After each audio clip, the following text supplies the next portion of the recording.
नमस्कार दोस्तों, आपका अपना ट्यूटोरियल सूर्य कुमार क्लासेस में स्वागत है।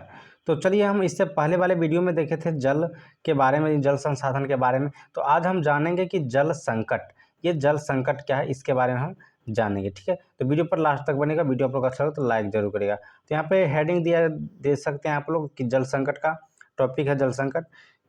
तो इसे हम कह सकते हैं कि जल की अनुपस्थिति को जल संकट कहते हैं। यानी कि जब हम लोग को जल जरूरत पर नहीं मिलने लगता तो हम उसे कहते हैं जल संकट। बिहार एवं पश्चिम बंगाल के कुछ हिस्सों में जल का अतिदोहन से आर्सेनिक और राजस्थान एवं महाराष्ट्र में पेलोराइड की मात्रा में वृद्धि आई है। ठीक है, ये सब है जल का दोहन के कारण। जल जब नहीं रहता तभी होता है। यानी कि बिहार और पश्चिम बंगाल में जो है आर्सेनिक तथा राजस्थान और महाराष्ट्र में फ्लोराइड का जो है मात्रा में वृद्धि हुई है। चलिए, अगला यहाँ पे पॉइंट दिया गया है कि जल संरक्षण का प्रबंधन के उद्देश्य। जल संरक्षण का प्रबंधन का उद्देश्य हो सकता है जल का उपलब्धता बनाए रखने के लिए, या जल को प्रदूषण होने से बचाने के लिए, या प्रदूषित जल को स्वच्छ बनाने और पुनः चक्रण करने के, ये हो गया उद्देश्य।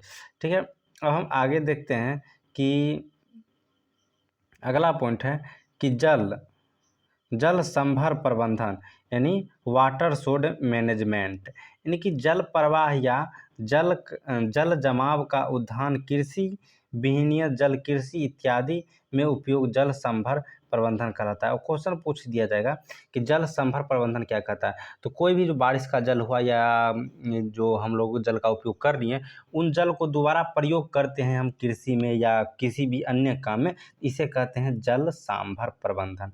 ठीक है, ये हो गया जल सांभर प्रबंधन। ठीक है, तो अब अगला पॉइंट आ जाता है यहाँ पे। ठीक है, कि बिहार के प्रमुख बहुउद्देशीय परियोजनाएं। तो बिहार की जितने भी प्रमुख बहुउद्देशीय परियोजना है, इनके बारे में हम जानेंगे। ठीक है, तो सबसे पहले आता है कि बिहार के जो परियोजना है, बहुउद्देशीय परियोजना है, उनमें कितने भाग हैं। सबसे पहला भाग है सोन परियोजना। ये सोन नदी पर है सोन परियोजना। गंडक नदी पे है गंडक परियोजना। और कोसी नदी पे है कोसी परियोजना। यानी कि ये जल पे के परियोजना होता है, बहुउद्देशीय जल के लिए बनाया जाता है। तो ये 3 नदी यहाँ पे लिया गया, सोन नदी, गंडक नदी और कोसी नदी। तो यहाँ पर देखिए, अब अगला ये 3 गुण हो गया। अब अगला हम पॉइंट देखते हैं, जो पॉइंट एग्जाम के लिए बहुत ही जरूरी होता है। तो पहला पॉइंट है कि प्राणियों के शरीर में 65% तथा पौधों में 65 से 99% जल का अंश विद्यमान होता है। यानी कि क्वेश्चन पूछा जाएगा प्राणियों में कितना प्रतिशत जल होता है, आप बता दीजिएगा 65%। ठीक है, अगर पूछेगा पेड़ पौधा में तो 65 से 99% तक जल का ही काम होता है। अगला है अंतर्राष्ट्रीय जल विवाद। दो बार से अधिक राज्यों के बीच नदी जल के बंटवारा की समस्या को अंतर्राष्ट्रीय जल विवाद कहा जाता है। यानी कि दो या दो से अधिक राज्यों के बीच नदी के बंटवारा की समस्या को अंतर्राज्यीय जल विवाद कहा जाता है।